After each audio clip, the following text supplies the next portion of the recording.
Hello, what's up, KG? What's up, KG? Kamusta ang inyong mga araw? Grabe, init lamig dito sa Cebu. At syempre, mainit din ang ating bagong Axie. So, ite-testing natin ito. Kung maganda pa siya pang grind. So, talisman ang gamit niya. Yan. So, ang gamit natin ay Don Axie. So, siya si Don Z. Si Don Z, i-Don Z mo ako. Don Z. So si Don Z, tingnan muna natin ang kanyang mga stats. So strength is 60, dexterity 69, intelligence is 101, willpower is 146 dahil sa mga equips, no? So ang ginamit natin ay talisman dahil may intelligence at willpower siya na percentage attack, percentage increase, critical attack. May additional din siya intelligence at willpower. So nagamit na natin siya. So meron din tayong mga parts na pinalitan sa kanya. So pinalitan natin yung mount niya ng Sirius. Nakapira na siya na mount. Yun nga, ang sabi ko nga, isa sa mga bugs dito, hindi pa nag-a-appear yung reroll ng mga parts. No? So nakalagay dito, kapag bumaba daw yung buhay ng ating Axie ng 65% plus 25% yung willpower. Salamat, Kuya Will. Tapos, ang sumunod natin ay para sa corn ay strawberry shortcake. So, heal lowest HP ally for 3 times will for 2 times. Bonus 50% healing for ally. So, titingnan din natin tong heal na to na strawberry shortcake. Kung gagana siya. Passive naman ito eh. So, ang cooldown nito is every 12 seconds. Tingnan natin kung nag-heal yung ating active. Ang sunod ay Biden's para sa back. When a nearby ally Axie drops below 50 HP, heal it for 3 times will and ink. So, sakto-sakto siya dun sa ating Axie. So, may heal ulit siya when nearby ally. Ito nga yung hiwaga sa akin kung gagana kaya itong mga to. So, every 12 seconds and 15 seconds, may heal dapat tayo. Tapos Navaga, so improve cooldown reduction by 20% for 0.1 increase. So, improve cooldown reduction. Tingnan natin yung cooldown yung kung bibilis ba umatake. At ating magiging skill, normal attack natin is Fire 3 Talisman that deals 1 times will, magical power, magical damage each. At after short delay, teleport ay yung exercise. After short delay, teleport to the target location 5 will. 12 talisman around when casting skill and report on talisman upon around. So, tingnan natin kung magiging effective ito. Kasi ang talisman kasi is sa will nagbabase yung damage. So, pumili tayo ng Axie na pinakamataas sa will and iniquipan natin ng may additional sa will. Dapat sana mag-reptile ako eh. Pwede rin dito sa reptile kasi mataas ang intelligence naman. Ang problema, yung talisman.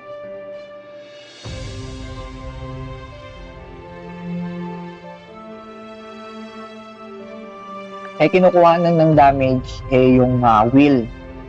So, magre-reload na lang tayo nun at i-content natin sa susunod naman yung reptile. Gusto ko yung reptile kasi reptile user talaga. Yan. So, testingin na natin si Don Z.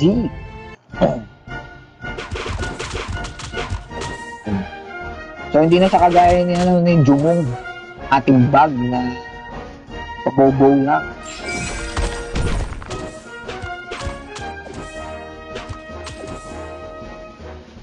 So, ang damage, tingnan natin yung damage. So, 1750, mas mahina talaga siya dun sa bagat, subukan din natin mag-boss fight. Daanan natin yung boss. Tsaka tingnan natin kung makakasurvive. So, sa napapansin natin, wala pa. Lead pa lang tayo na tsaka cooldown reduction na. So, mas mabilis nga ang cooldown niya. Ayun. Pansin nyo sa normal attack, mas mabilis siya.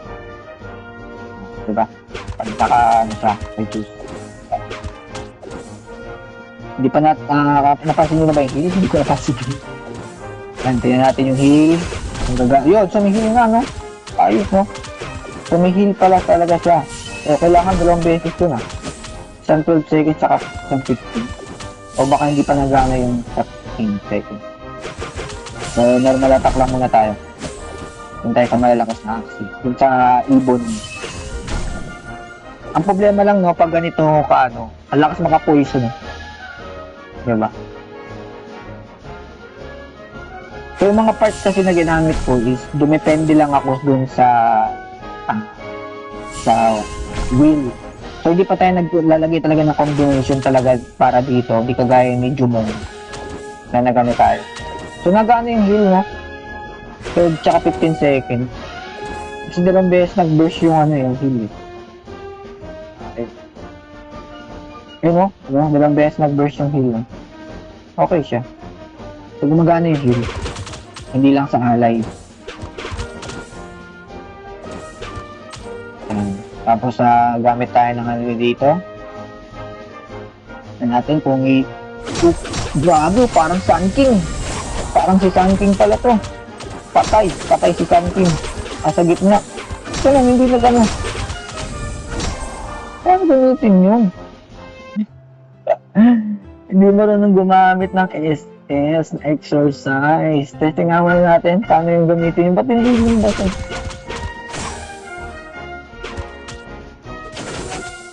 Okay. Sige. Hindi, parang dinubas kanina, no?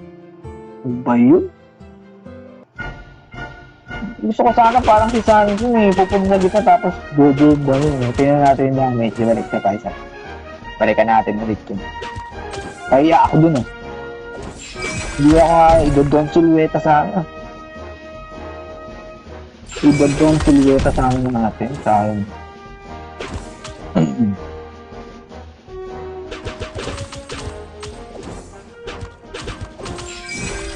Yeah. Bearer.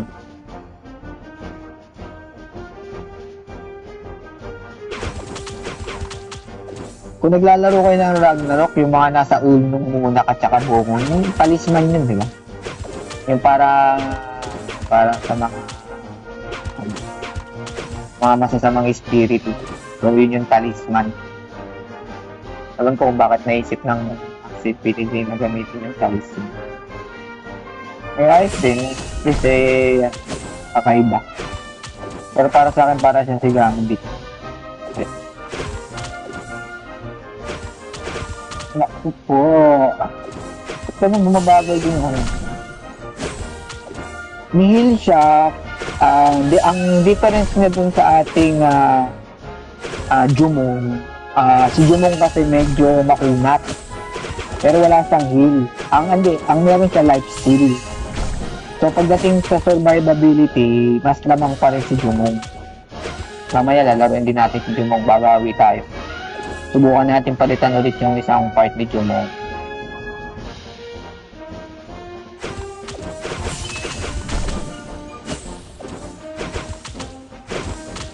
Ganun, nahirapan na lakas ng poison, redo ako dito. Yun lang, no? Sa poison.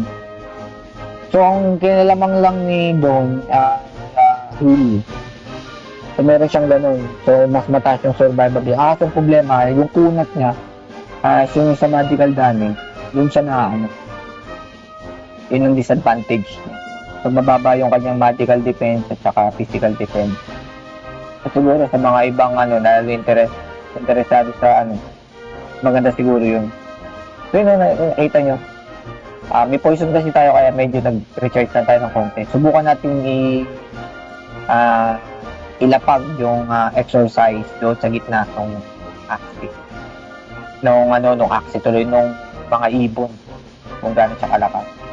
Then after nun, pag na-deads tayo, subukan natin ma-dungeon. Kung papalag ba to sa dungeon, kung mubra ba ang kanya survivability. So ito kasi sinunod lang natin yung para sa build. So hindi naman ito yung magandang build. Siyempre pag titingnan pa natin na yung natin yung pwedeng idagdag natin na palitan na parts. Pero gusto ko kasi maitackle mo na lahat ng patry mo na lahat ng axis. Sige, bukan na natin. So pagdating sa farming, mas mabagal siya mag-farm kaysa kay Ang lamang lang ito dahil sa regen. Awan ko lang kapag pwede na magkampi-kampi. No? Siguro doon mo siya mas mapapakinabangan. Okay siya as support. So, subukan natin. Ayun mo, walang lumabas no? Ang na-cancel, may isang ata ako eh. Isang ata ako. Saka, ba't na tayo? Ayun no? May isang ata ako no? Parang may isang ako. Apat ata, hindi tayo pumunta sa gitna. Pero subukan ulit ha. Dito na lang, sa medyo mas mahina. Subukan muna natin dito. Kasi alam, parang may stun ata yung ibon eh. Tapos pag may stun ka, wala na. Hindi ka na makapag-skill. Subukan muna natin dito. Ano nang magiging. Kasi dapat gusto ko medyo malax-lax. Para makita talaga natin dami. Kasi one hit lang po. Saka isa pa, wala pa pala tayo noon. Kailangan muna natin pumukul talaga. Huwag muna tayo. Normal na takbo na tayo.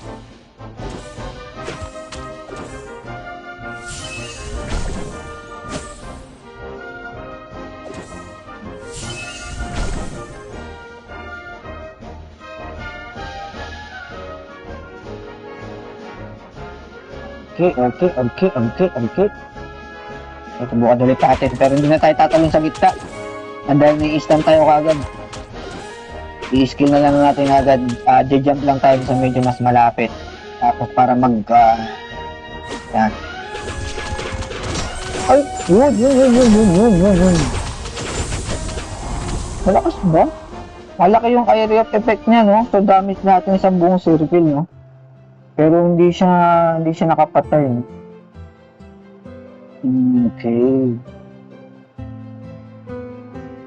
O dahil hindi pa ako marunong gumamit. Baka hindi pa ako marunong gumamit. Hindi pa na tayong dungeon. Kaya natin sa dungeon. Kung ubra.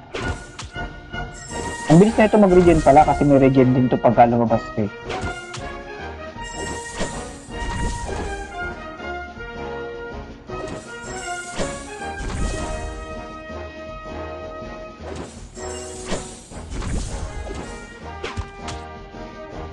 May inayang damage, no? Hindi siya masyadong So tingin ko pag nagkaroon ng support mas okay siya at pagdating sa pagtangke, no?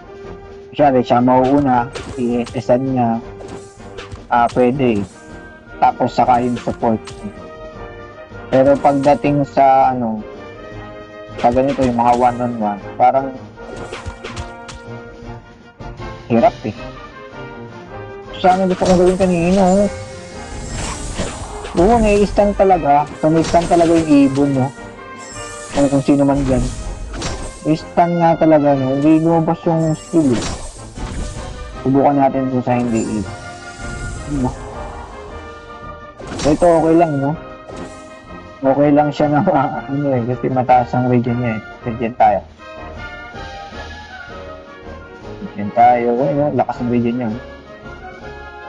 ang 108 nagbabasa rin tayo sa amin. Ibon na naman, hindi natin matesting dito yung natin. Ano ba skill sa Dota yun? Ganun lang. Parang kay Sun King. Hindi naman, kay Sun King. Kasi, yung epicenter yun. Lindol yun.